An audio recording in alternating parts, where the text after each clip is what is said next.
Hello and welcome to Democracy In, hosted by me, Mary Layton. In this podcast, we explore the good, the bad, and the frankly weird side of different democratic systems around the world. Today we're going to be hearing about democracy in Chile from my two guests, Rodrigo Retamal and Paloma Contreras. Our conversation will be divided into two podcast episodes, so make sure you listen to the second half. And be sure to visit the website, www.democracyinpodcast.com. There you will find more information about the topics discussed today, as well as updates on which country I'll be visiting next. Now, before we dive into this conversation, I should probably explain that I spent a year and a half living in Chile between 2010 and 2011. I was there doing research for my PhD dissertation, and that's where I met Rodrigo, who you're going to be hearing from today. So, of all the countries we're covering in this podcast series, apart from my own country, the UK, Chile is probably the one I know the best in terms of the history of its democracy. As a result, I realised only later when I was editing the audio that my guests and I never properly explained some of the important facts, particularly about the dictatorship, that you're going to need to know in order to understand some of what we're talking about. We mention things like the dictatorship a lot, especially in this first episode, but it's quite likely many of you listening don't even know when that was, so I'm going to give you some basics that you should probably know before we start. So, Chile was colonized by the Spanish back in the 16th century and became independent in around, I think it was 1810. However, the indigenous groups living in the south, particularly the Mapuche, never really stopped fighting for their land and freedom, and that's quite relevant. Although they're officially Chilean, the Mapuche and the other indigenous peoples who live in other parts of the country have long been discriminated against and oppressed. Like its neighbour, Argentina, Chile has seen multiple waves of European immigration over the centuries, particularly during the 20th century, and considers itself more Europeanized than indigenous, and those are both in inverted commas, of course. As a result, it's not that unusual, I discovered when I lived there, to find blonde, blue-eyed Chileans with Polish, Scottish or Swedish last names, particularly in the capital city of Santiago.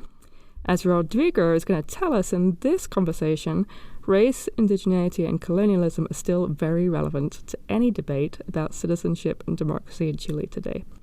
For most of the 20th century, Chile was actually considered to be an unusually strong democracy, particularly when compared to other countries in the region. So when the US-backed military coup occurred on September the 11th, 1973, it was truly shocking. It was as unbelievable as a sudden military overthrow of the UK government today would be. The coup overthrew the democratically elected government of Salvador Allende, who died by suicide in the presidential palace rather than be taken prisoner. And this was the beginning of an incredibly violent right-wing dictatorship headed by General Pinochet. Over the next 18 years of the dictatorship, 200,000 Chileans fled or were driven into exile, an estimated 30,000 people were killed or tortured, and the total number of people who were forcibly disappeared will never probably be known. Democracy returned to Chile in 1990.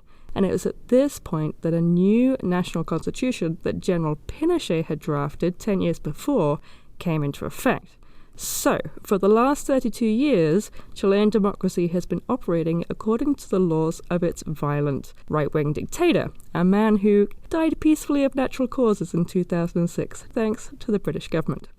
That's another story. All of this is to say, it's not always easy to say that in Chile, authoritarianism was unequivocally overthrown by liberal democracy. And with that in mind, let's begin. Okay. Right, so welcome guys. I'm really excited to have you guys here. Why don't we start by having you introduce yourself? Paloma, do you want to go first? Tell us a bit about you. Of course. First of all, thank you for having me. My name is Paloma. I am a PhD student at the University of Michigan. Mm-hmm. I'm originally from Santiago, from Chile. Mm-hmm. And I spent most of my life in the southwest area of Santiago. Mm-hmm. But I've been here in the US for 5 years. 5 years, yeah. And you work on the same water project that David works on, who was part of the Mexico podcast on the last episode. So thank you. Rodrigo, do you want to introduce yourself? Thank you for the invitation. I'm Chilean too. So yeah, I'm living in Santiago too. I'm a lecturer at the University of Chile at the Department of Anthropology. My racial background is Hispanic, let's say, but you know, in Chile, it means something like a mixture of different backgrounds, like indigenous for one part. My grandparents one of them come from Lebanon. So from Lebanon, right? Yes. So it's something very, very mixture. Yeah. Great. And you're both physical anthropologists, which that's something we forgot. Yeah, that connects you both. And Rodrigo, you lived in a different country as well, didn't you? Yes. I did my PhD in UK in the University of Cambridge. I spent like 5 years or 4 years and a half there. Okay, so we should start by talking about the big issue, it seems to me, in Chile right now, about this referendum you guys had on the Constitution. So would one of you like to start by trying to explain it in a simple way? Like, how do you explain what's just happened? Okay, so maybe I can start and then you can add all the things that I will miss. So this referendum was meant to be a way to approve or not approve a new constitution in our country. Right. And this comes as the result of a social movement that started in 2019.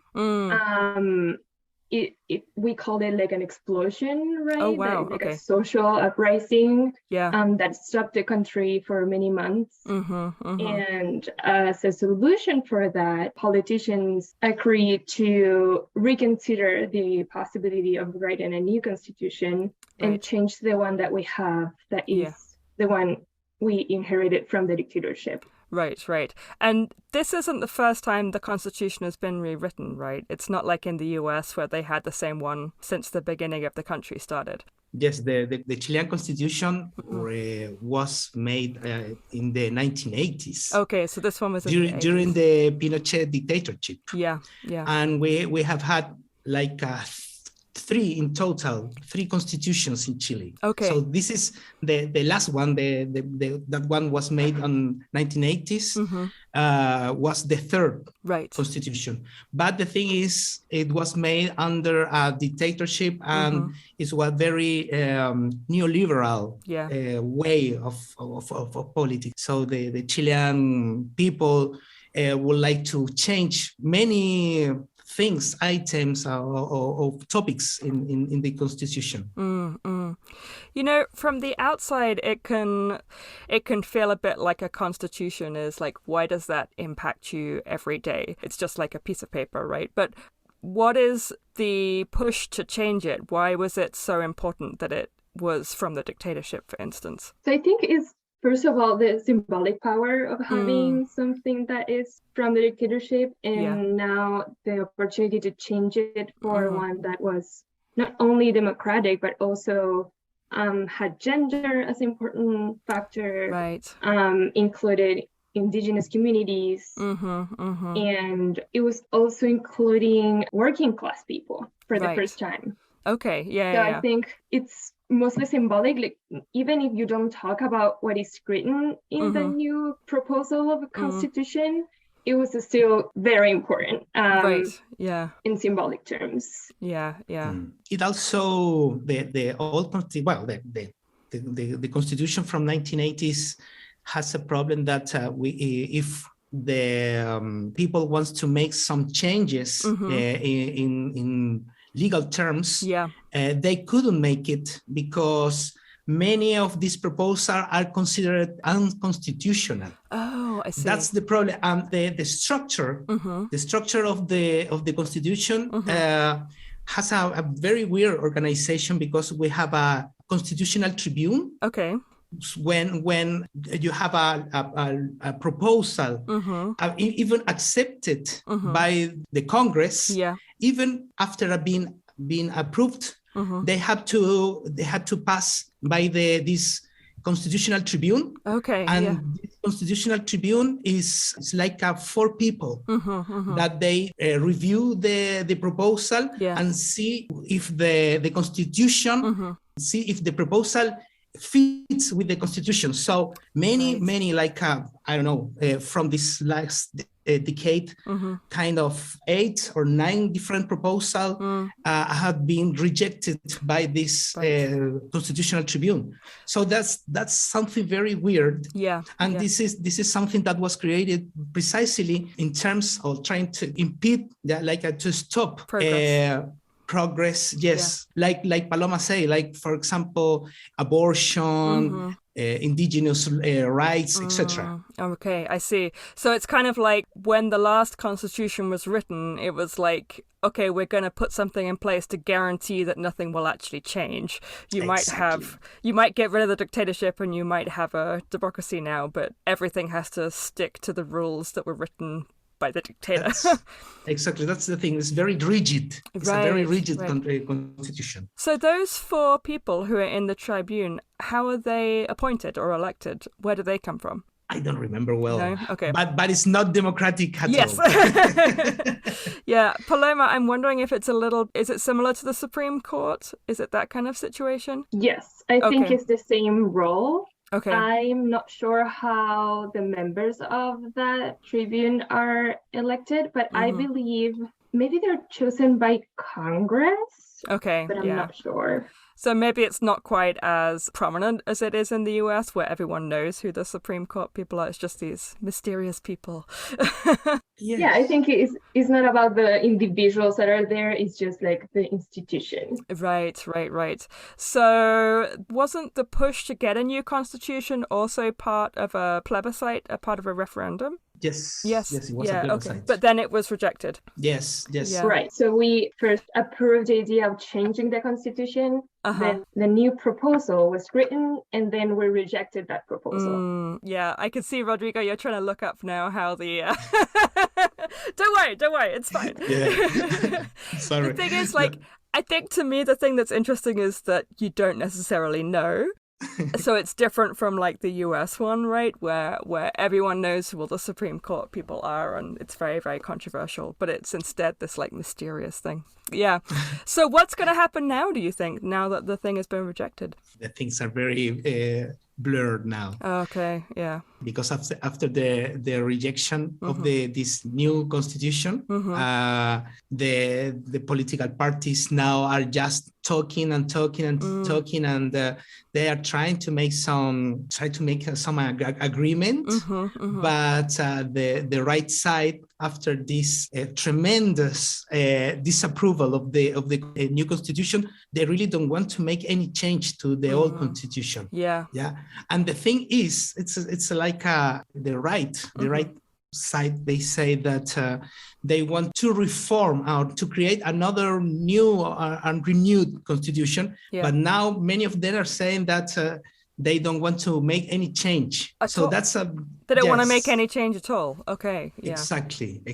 Yeah. So that's I the problem. think the right wing always said, no, we don't want to change things. Then when we voted that we wanted a new constitution, they said, okay, we're going to be part of this process and we want to participate and contribute to this new constitution. Yeah. And then when we had to vote if we approve or not this proposal, they, of course, supported the rejection of this new proposal. Right. That sounds, we don't want to change. But then it's like, okay, fine, we can change a few things. And then it's like, no, we don't want to change anything. So that's kind of sneaky. Yeah. In their campaigns, they said, we want to change things, but not this way. Right. We want to do it seriously. We want to use other institutions. And now, so they promised people that changes were going to be made. Yeah. But now they're saying like, well, maybe this is a process that can take 50, 100 years. Right. Yeah. That's horrible. Yeah. Right. So they're just demonstrating that they've been trying to just block this process and keep things as they are for as long as possible. Yeah. I remember when I haven't been in Chile since 2011, I think. And I remember at the time, Rodrigo, it may have been you who told me about this, that after the dictatorship ended, it was still extremely popular with a large portion of the population. And it absolutely, yes. It often felt to me like the way people talked about the post-democracy period in Chile, that you still have this weird, like, half the population still thinks the dictatorship was fine. Is that still the case? Is that what we're seeing with this debate?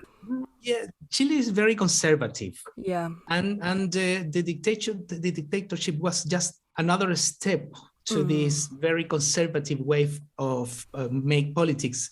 We had to even go, I don't know, in the 1830s, there was the first dictatorship created by Diego Portales. Okay. And he was the first person who made the constitution, like a constitution that really rules the country. And that constitution was like the cornerstone of a very conservative and very military country. Interesting, yeah. So we have to understand that the Chilean people, we have to also understand that we were a colony. So the differences between like high class and low class was very strong in past, and even nowadays the socioeconomic strata is very, very, very. They define the people, and people from low class, they feel that they have to follow a leader.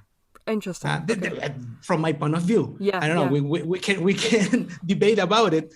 But many of them. So I think that's the debate that we create this kind of new processes in which there's some people in low and middle class that they really want to change this point of view, this perspective in which Chilean people have to make their own rules. They want to like being more independent to the high class, etc. But we understand that there's many people that are very afraid of the dictatorship, that it was very traumatic for many of them, and because it was very violent, and many people, old people, they lived and they remember that experience very traumatic, so they prefer to not make many changes because I don't know, they don't want to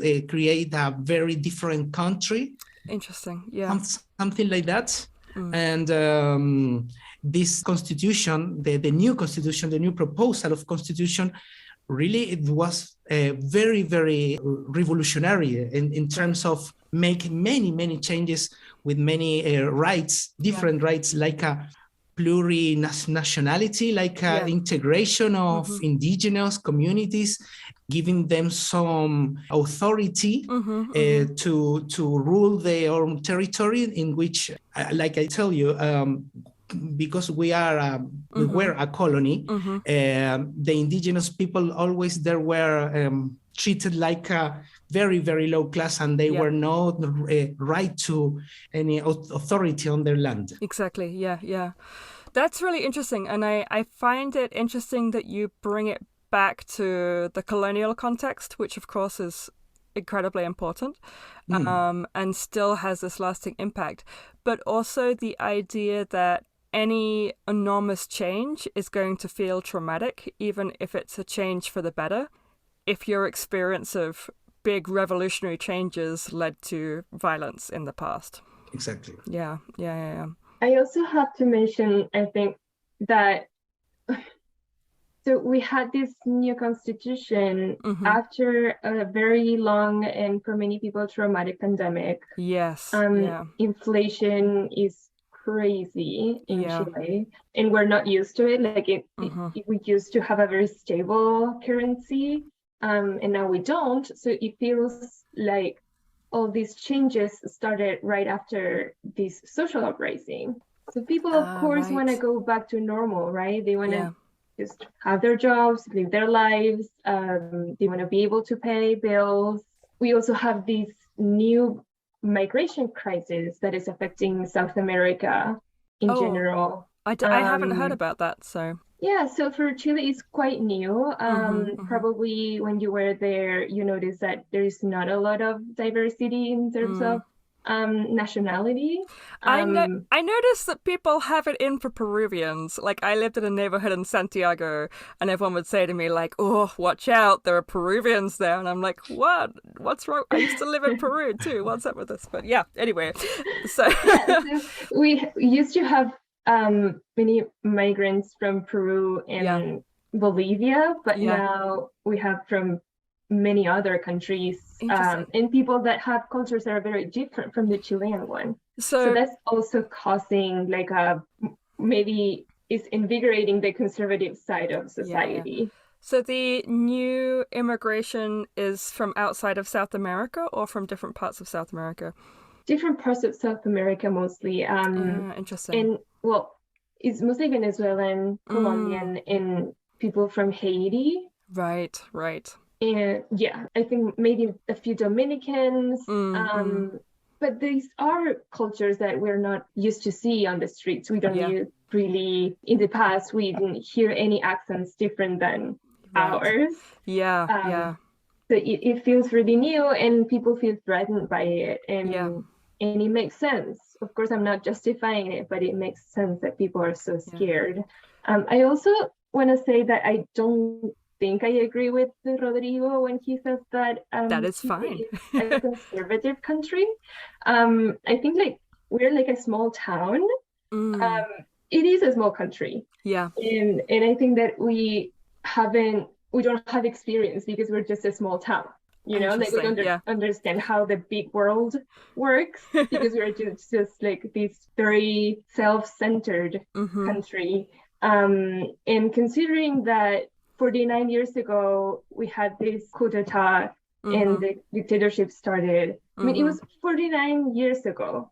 Yeah. It impacted most of the population that is alive today, have that trauma or grew up hearing about that trauma. Yeah. So I think that even though Chile is institutionally, I think is very conservative, I think in society in general, we're not that conservative. I think that in other countries, it's the opposite. Institutionally, they're super progressive, but then as a culture, they're not. I believe in Chile, it's the opposite. Institutions are more conservative than the culture. So, for example, when you see cases such as abortion rights or women's rights or the protection of the environment and things like that, I will say that you get the majority supporting those causes. But in terms of laws and what the government is doing, it's definitely not something that is relevant for them. That is super interesting. That's super interesting. And maybe it's partly because they can't change things because the Constitution is still stuck. So even if you want to do progressive things, you can't. But I wonder if this also comes back to who gets to be in, like, a politician, who gets to be in charge. I'm assuming a small group of people tend to represent most of the powerful people in the country. Yeah, it's, again, like a small town. You know the last names of the people that are in power. You know what schools they go to. Right. They're all private schools. They're all for rich people. They're the ones that have the opportunity to be in these roles. And also I think the influence that rich people have in the media in Chile is very important. Right. I was listening to the previous episode on Mexico, and I remember David mentioned that can you have a democracy where people cannot communicate different opinions? And I think that even though we don't have the same level of violence as in Mexico, we definitely have less diversity in what ideas are communicated in the media, because all these television channels are owned by private companies or religious institutions. So that influence is huge. Yeah. So it's not like a violent control of all of those institutions. It's more like just a money control, right? It's a quieter, but still just as powerful way of keeping all the power just in a few people's hands. Yeah. Okay, well, before we get too far into this, let's talk about like what is the basic organization, so we all know what we're talking about. So you have a president, right? Exactly. Yes, yeah. And does the president actually have a lot of power? Yes. Yeah, the president here has a lot of power. It's part of our history. We have had many political trials, and one of them was in past the Congress had more power, like in the 19th century. But after a civil war, the president became the most powerful person in the government. And there's nobody above the president, just the constitution, I guess. Yeah. Even the president and the executive power can give some proposal to the Congress, and the Congress can accept or not this proposal, but many of them are has a very strong influence by the president. So when the president make this proposal, it's very common that they will be approved. Okay, yeah, but people in their own party, I assume, just approve it. Exactly. Yeah. But anyway, it's important that the Congress has a equilibrium of power. So when the Congress has the majority, they have many opportunities to approve these proposals. Oh, okay, yeah. So then under the president, you have Congress. Is there two chambers? Is it that kind of system? Exactly, we have two chambers. Okay. I'm finding it super interesting that it seems like most of the Americas have this similar system, like president with two chambers. And I've started to look at some other places like in Europe, and it seems many of them are more like the parliament system. So this is something I'm kind of getting interested in. Yeah. So you got the two chambers. And how many political parties are there? Now there's many political parties. I don't remember how many, but in past we have a very similar system like the States. Like a more left side and more right side coalitions. But now, they constitute coalitions among them. So it was always just passing the power from this party to another party, and then it was a ping pong, like a table tennis game. Right, left. After the dictatorship, there was I don't remember, 3 or 4 left governments, but after that there was a table tennis change. But now I think there are kind of 10 different parties. I don't know. I would say more. I think more. We have yes, 50. But 50? Wow. I don't think it's that relevant in terms of how you vote for things, because finally you just have 3 groups. In the past, you had 2 groups. Exactly. And by in the past, I mean before maybe 2019. But in recent years, there's a 3rd group that is gaining more space and more power. And I will say that if you had the same model as in the US, you have Republicans, Democrats, this 3rd group will be liberals. Right. So it's a far left. It's not far left, it's just left. more left than the neoliberal left, yes. Exactly. Most of them are individuals that were leading social movements in 2011, in 2006. So they come from that experience of doing politics as a student in universities, in schools, in high schools. So lots of people that have been on the streets protesting and now are in power. Yeah. And I want to come back to that in a minute, because I think that's super interesting, because it's so different from the US. This whole idea of, all the high school students and students who are super involved in politics over the last decade or so. But okay, so you said that around 2019, there was a shift if it had previously been 2 political parties and suddenly you have like 50, what happened to change that? Well, it isn't that you had, so in the past, you had like 10 different political parties, but they were grouped in these 2 coalitions. Oh, so it didn't matter that much Exactly. if you were like from the Socialist Party or like a radical party. People will still vote for more or less the same things. And when you go and vote for a president, you're really thinking, am I supporting the conservative or the left? Right, okay. And that's it. So when you vote, are there 2 rounds? Is that how it works? Yes. So you can you could vote for I don't know, the Marxist Party or whatever you want to, and then the next round vote for the liberal person who's probably going to win. Exactly. When there are president elections, if only if one candidate obtain more than 50%, they immediately win the election. But normally in the first round. But normally it is impossible. So normally they pass to the second round, first 2 candidates. And in terms of coalition politics, does the fact it's a coalition rather than one party actually mean that they have to take into account the different opinions of different people in the coalition? Does it lead to more of a range of different points of view?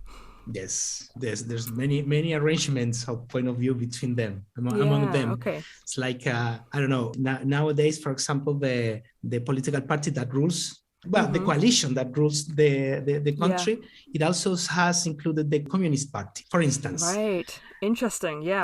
So it is a very big range, large range of perspectives, like a very social and more progressive point of view. So they have to negotiate among them, the different ministries, the different, I don't know, politics in general, like what to do, how to do it, etc.